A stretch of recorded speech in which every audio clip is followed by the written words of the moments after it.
चिंता चिता समान है। चिता में तो व्यक्ति जीवन में एक बार जलता है, लेकिन चिंता की चिता में वो प्रतिदिन अनेक बार जलता है।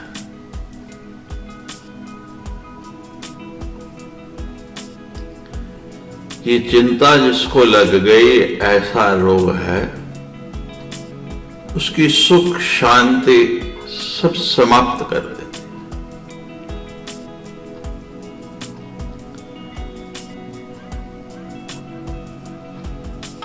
ये कैसा रोग है, इसको मिटाने का साधन क्या है?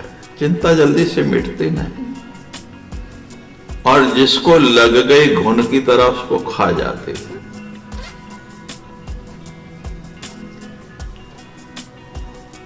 एक हट्टा कट्टा पहलवान था, हनुमान जी का भगत था, हनुमान जी के मंदिर में रहता था,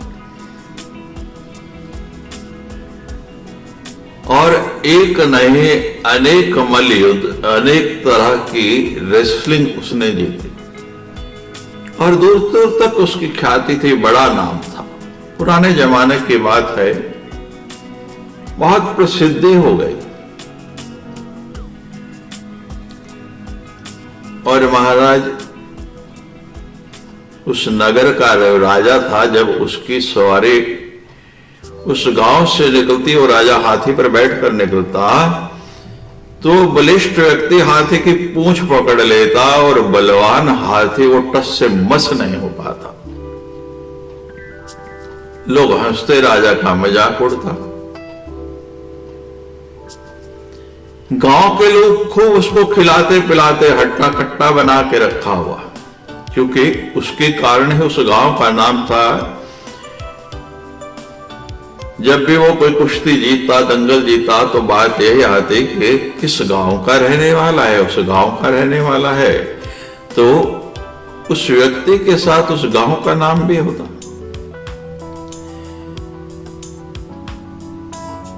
राजा तो जब भी निकलता, ये उसकी आदत बन गई कि हाथी को वहीं रोक लेना, और राजा की सवारी आगे नहीं जा सकती। राजा परेशान हो गया और महल से निकलना भी छोड़ दिया। एक दिन एक संत आए, कैसे हैं? राजा ने बहुत आवभगत की, कोई दुविधा, कोई परेशानी, बाकी तो सब महाराज आपकी कृपा है, एक परेशानी है। संत ने कहा क्या परेशानी है? बताया कि महाराज इस तरीके से एक बलिष्ठ व्यक्ति है, और जब भी मैं निकलता हूं तो वो मेरी सवारी को रोक लेता है, आगे नहीं जाने देता।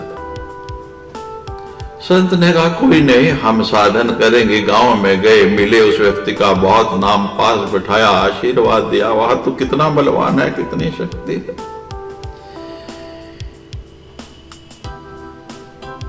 उस व्यक्ति से कहने लगे कि क्या तूने कभी सोचा है कि ये शरीर इतना ताकतवर कभी नहीं रहेगा, इसमें कमजोरी भी आएगी। गांव के बूढ़ों को देखता है, तू भी बूढ़ा होगा, और ये गांव वाले तुझे तभी तक खिला रहे हैं जब तक तू उनके काम का है, अपनी बलिष्ठता दिखा रहा है, अपनी ताकत दिखा रहा है, उसके बाद तो वो भी तुझे छोड़ देंगे।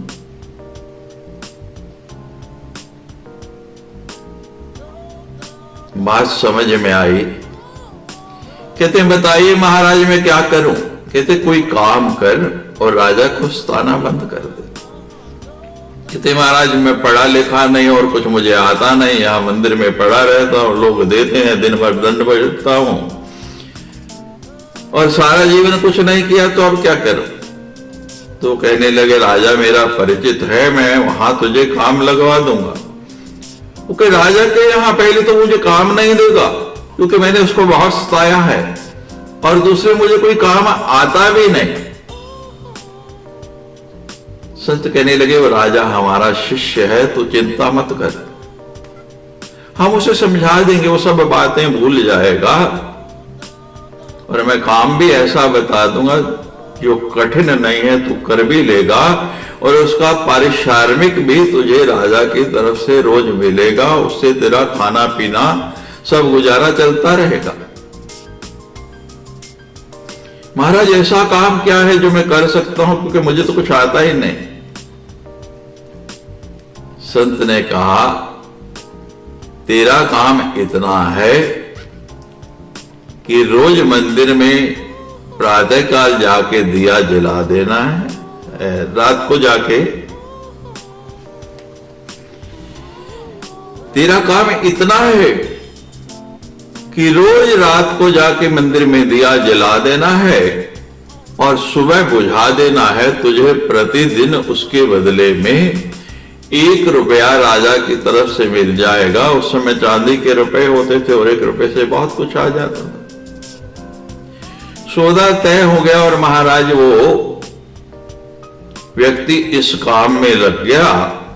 राजा ने कहा, अब एक मुसीबत और डाल दी, इससे होगा क्या, मैं बाहर तो निकल नहीं पाऊंगा, क्योंकि वो फिर कभी रोक लेगा। राजा से वो संत कहने लगे कि थोड़ी प्रतीक्षा करो, थोड़ा धैर्य रखो। धीरे धीरे 1 महीना गुजर गया और 1 महीने के बाद संत ने राजा से कहा कि आज तुम अपना हाथी लेके निकलो। और राजा जब हाथी लेके निकला और उस गांव से जैसे ही गुजरने लगा तो जो पहलवान था दौड़ा दौड़ा आया, क्योंकि आदत थी, और हाथी की पूंछ को कस के पकड़ लिया कि जैसे हमेशा रोकता था आज भी रोक लूंगा। लेकिन लोग हैरान रह गए, राजा हैरान रह गया। तो हाथी को रोकना तो क्या, वो हाथी के पीछे घिसटता हुआ चला गया।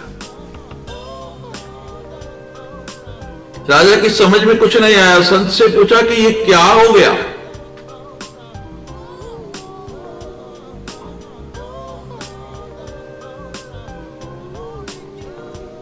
संत कहने लगे कि पहले ये निश्चिंत था, इसको कोई चिंता नहीं थी।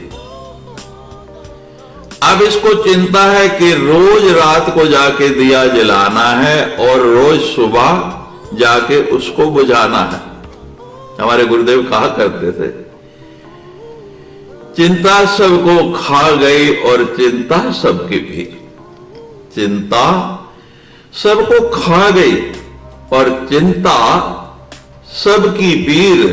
चिंता की फाकी करे तो उसका नाम फकीर। जो चिंता को भी खा जाए उसी का नाम फकीर है।